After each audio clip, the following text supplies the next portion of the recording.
This one I do want to install the optional included speed pinion, so it comes with a 21 tooth pinion, and I plan on installing the 25 tooth that it comes with. Now, there's some unique things that I've learned about this car.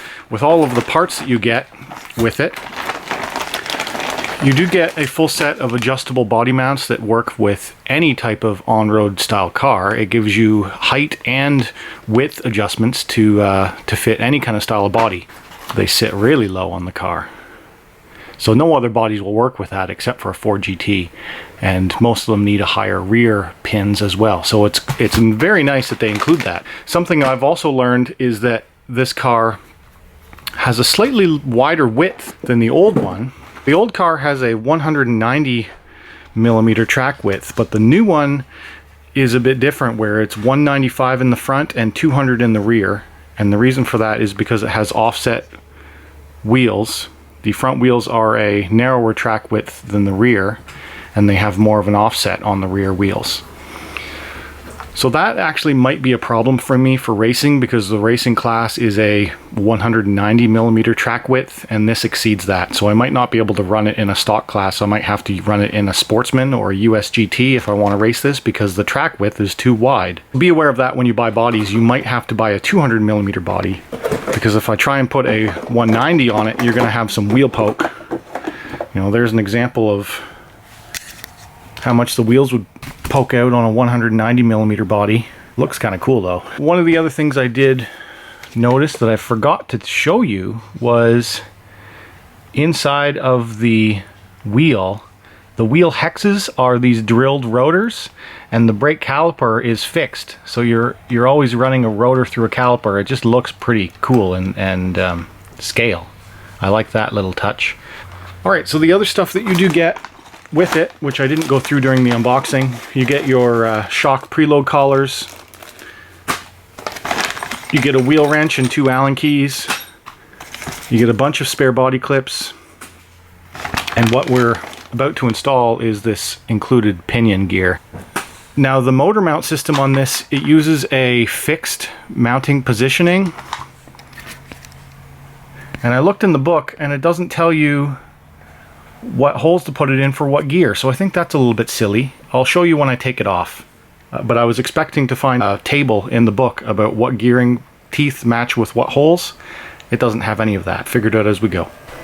First step, use a 2 millimeter Allen wrench to remove these 4 screws. 1, 2, 3, and the 4th one is tucked in here just behind this little clip. You do rotate your battery clip out of the way, and then there's a battery done.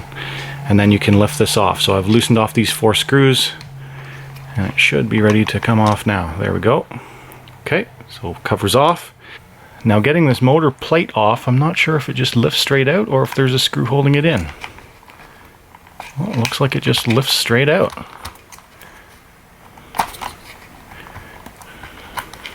So there's nothing holding the motor in except for that cover. That's interesting. And then here's what I was talking about. So it's fixed, where you have to know what letter to put it onto, and they didn't give a guide of what you should use. So there's going to be a bit of trial and error here of figuring out which one I need. Make a note of what letter it's on for the stock pinion, 21 tooth, and then we'll put in the 25. It's a 2.5 millimeter bolts to get the motor plate off. And now I'm just going to remove the stock pinion and put the new pinion on, and then I'll start the alignment to figure out what holes I need. Here's a quick tip. You can't put your bigger pinion on first, because then the motor plate won't fit over it. Even on an angle you can't slip it over, so I have to take the pinion back off, and then I'll put the plate on loose, no screws in it, and then I'll put the pinion on, start setting my alignment, and then figure out what holes I need.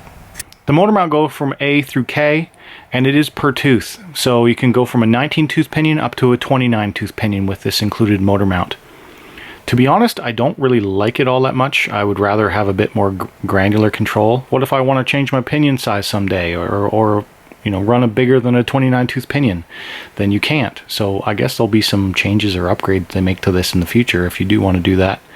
Anyway, it's ready to go, and then you just put it down in, but I gotta mount my wires under this wire management area. Found it easier, just leave it on, tuck it under, make your wiring nice, And then we're ready to put the motor holder back on and the gear cover.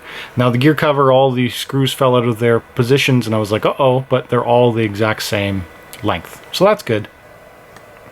So this is with the motor mounted in its proper positioning. You do get a nice mesh factory, so that's why they make those fixed positioning. And there is no slipper clutch in this car. It is a fixed spur gear, so it's a fixed gear drivetrain, and you just have differentials in front and rear. That's how you're able to get the 4-wheel wheel spins.